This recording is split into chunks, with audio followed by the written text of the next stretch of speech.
change leadership, bagaimana sekolah bertransformasi. Kemudian instructional leadership, bagaimana kualitas belajar ditingkatkan.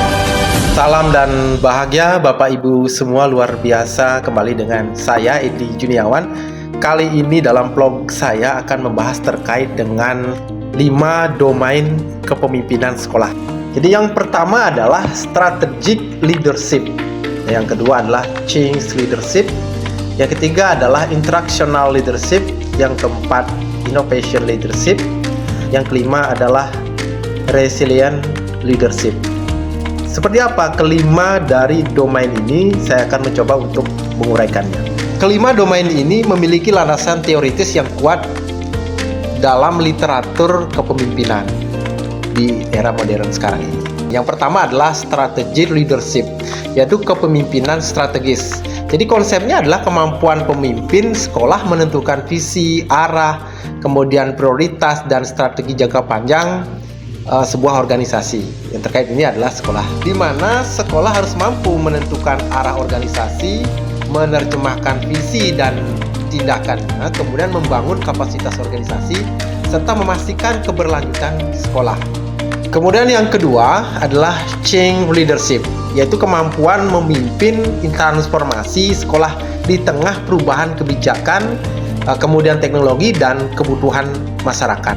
Nah, kalau kita dalami lebih jauh lagi, change leadership itu mengacu pada 8 langkah perubahan. Yang pertama adalah membangun urgensi, kemudian membentuk koalisi, menyusun visi, mengkomunikasikan visi, memberdayakan tindakan, kemudian menciptakan kemenangan awal, memperluas perubahan, serta menjadikan perubahan sebagai budaya.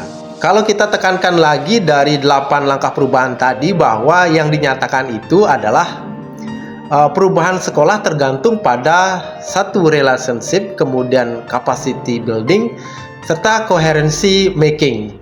Kemudian domain yang ketiga itu adalah instructional leadership, yaitu kepemimpinan pembelajaran, di mana fokus utama kepala sekolah adalah meningkatkan kualitas pembelajaran dan hasil belajar siswa. Ada 3 dimensi utama untuk mewujudkan instructional leadership, yaitu kepemimpinan pembelajaran. Yang pertama adalah defining school mission, itu merumuskan tujuan sekolah, managing instructional program, supervisi pembelajaran, kemudian koordinasi kurikulum. Kemudian yang ketiga adalah developing school learning climate, yaitu menciptakan budaya belajar. Sehingga instructional leadership merupakan salah satu faktor sekolah yang paling berpengaruh terhadap hasil belajar siswa setelah kualitas guru. Kemudian selanjutnya yang keempat adalah innovation leadership, kepemimpinan inovasi, kemampuan menciptakan budaya yang mendukung kreativitas, eksperimen, dan pembaharuan. Lalu untuk mewujudkan inovasi ini, apa yang dibutuhkan oleh sekolah?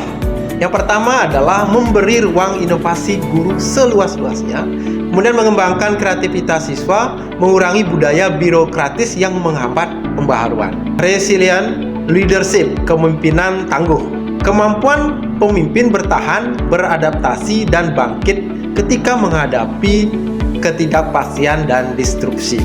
Kepemimpinan yang tangguh itu seperti apa? Yang pertama adalah berkelanjutan, kemudian adaptif, serta membangun kapasitas kolektif. Nah, faktor ketangguhan itu sendiri dipengaruhi oleh optimisme, kemudian hubungan sosial, dukungan organisasi, serta kemampuan sense making dari kepala sekolah. Lalu finally, jika dikaitkan dengan kepemimpinan sekolah abad 21, jadi antara domain dengan pertanyaan kunci, bagaimana mewujudkan? Jadi ada istilahnya stimulus pertanyaan kunci. Strategic leadership, kemana sekolah akan menuju? Itu pertanyaannya. Kemudian change leadership, bagaimana sekolah bertransformasi?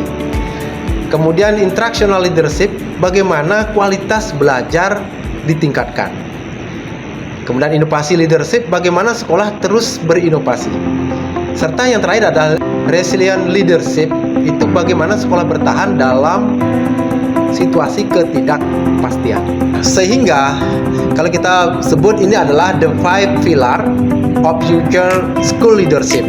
Kelima model ini sangat relevan dengan tema change making for school leadership, navigating change, complexity, disruption, and uncertainty. Karena kelima pilar tersebut merupakan kompetensi yang harus dimiliki oleh kepala sekolah di abad 21. Sekian, terima kasih. Sampai jumpa di vlog selanjutnya. Salam dan bahagia.